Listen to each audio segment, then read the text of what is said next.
महिमा जी, षड्यंत्र रचा जा रहा है, महिलाओं की जब बात होती है तो उस पर क्या उसका सलूशन होगा, महिलाओं को सुरक्षा कैसे मिलेगी, ये बहुत पीछे पहुंच जाती है। क्योंकि सबसे पहले तो ये आ जाता है कि देखिए ये तो षड्यंत्र के तहत हुआ है।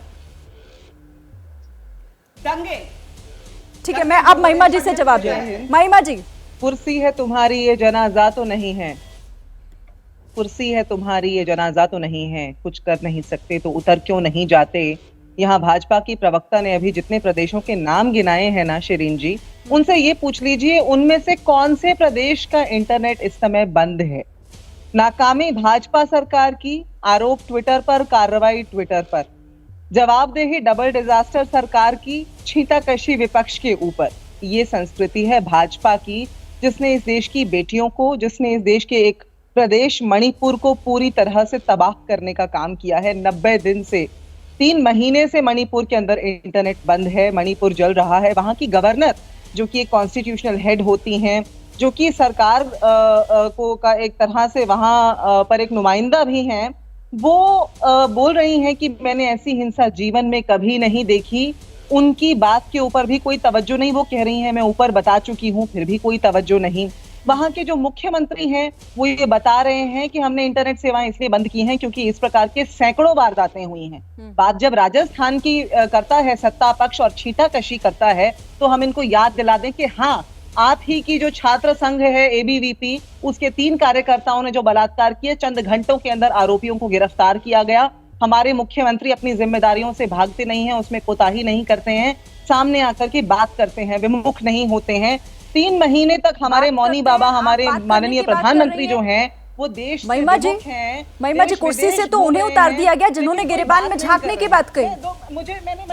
मैं इसमें ऐड करना चाहती हूँ क्योंकि आप ही की बात से निकली है ये बात। इसके बाद आप पूरी कीजिए बात। 30 सेकंड बोलिए। 30 सेकंड और दीजिएगा, मैं आपके सवाल का जवाब दूंगी। 30 सेकंड मुझे और दीजिए।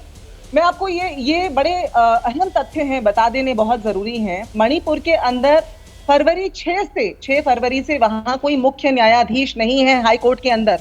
अभी भाजपा की बहन हाई कोर्ट की बात कर रही थी, वहां हाई कोर्ट के अंदर मुख्य न्यायाधीश नहीं है 6 फरवरी से। बावजूद इस बात के कि सर्वोच्च न्यायालय ने बार बार चेतावनी दी है कि मुख्य न्यायाधीश की नियुक्ति कीजिए। 4500 हथियार गायब हुए हैं सुरक्षा बलों की नाक के नीचे से। इस सब के लिए कौन जवाबदार है? और ये बता दीजिए देश का एक और प्रदेश ऐसा बता दीजिए, कोई भी एक प्रदेश जहां ये सब हो रहा हो। मेरी बात भी सुन लीजिए। बहुत अच्छी बात है, आपने ये आंकड़े रखे मणिपुर के बारे में, आपने बहुत अच्छी बात है कि देश के सामने ये तमाम बातें रखी। मुझे अच्छा लगता है आप राजस्थान के बारे में भी अगर इतनी ही जानकारी रखती, आप उन राज्यों के बारे में भी अगर उतनी जानकारी सामने रखती कि हाँ वहां पर ऐसा क्यों हो रहा है, उस पर भी तो बोलिए ना, बहुत अच्छा लगेगा सबको। मैंने बिल्कुल अभी आपको बताया राजस्थान में ऐसा हुआ और घंटों के अंदर आरोपियों की गिरफ्तारी की गई। वहां पर कानून प्रशासन पूरी तरह से विफल नहीं हुआ है भाजपा सरकार की तरह से, डबल डिजास्टर सरकार की तरह से। आप राजस्थान की बात कर रही हैं, हम यही तो बता रहे हैं कि वहां एबीवीपी के 3 कार्यकर्ताओं ने जो अभी दुष्कर्म किया, तीनों को गिरफ्तार कर लिया गया। वहां मणिपुर के अंदर 3 महीने के बाद वीडियो वायरल हो जाता है, तब जाकर के सरकार जागती है। वो भी सो के, तब जब इनके सारे ट्रोल भी इनकी खुद की ही ट्रोलिंग करने लगते हैं, तब जाकर के जागते हैं भाजपा सरकार के लोग। एनसीडब्ल्यू की चीफ हैं, 12 जून को कंप्लेंट पहुंची उनके पास, उसके बावजूद भी कार्रवाई क्यों नहीं की? आज वो जवाबदेही से भागती हैं। चैनल्स उनको चर्चा के लिए बुलाते हैं, वो चैनल्स पे आना नहीं चाहती हैं चर्चा करने के लिए, जवाबदेही नहीं करना चाहती हैं। तो शिरीन जी, राजस्थान की बात भी करेंगे, छत्तीसगढ़ की बात भी करेंगे। राहुल गांधी जी से भारत जोड़ो यात्रा के दौरान एक प्रश्न किया गया था, उनसे पूछा गया कि छत्तीसगढ़ के अंदर एक महिला ने इस प्रकार से व्यवहार किया है और आप उसके ऊपर, उन्होंने तुरंत निकलवाना है, उन्होंने तुरंत राजस्थान की कार्रवाई करूंगा, मैं संज्ञान में लूंगा और कार्रवाई करूंगा। लेकिन यहाँ पर एक भाजपा सरकार है, डबल डिजास्टर मैं आऊंगी आपके पास, मैं आपसे कुछ और भी सवाल पूछना चाहती हूँ, लेकिन पहले बाकी मेहमानों को भी यहाँ पर ले आते हैं। अभिषेक जी, मतलब बेटियों पर ये सिलेक्टिव राजनीति कब तक होगी? एक चिंगारी उठी है तो ऐसा लग रहा है कि उसकी जद में अब सब आ गए, सबकी कलई खुलकर सामने आ रही है। आज लिखूंगा तुझे और बेहद खूब लिखूंगा, तू भी चीखेगा, तेरा नाम दर्द लिखूंगा। आज पूरा देश दर्द में है।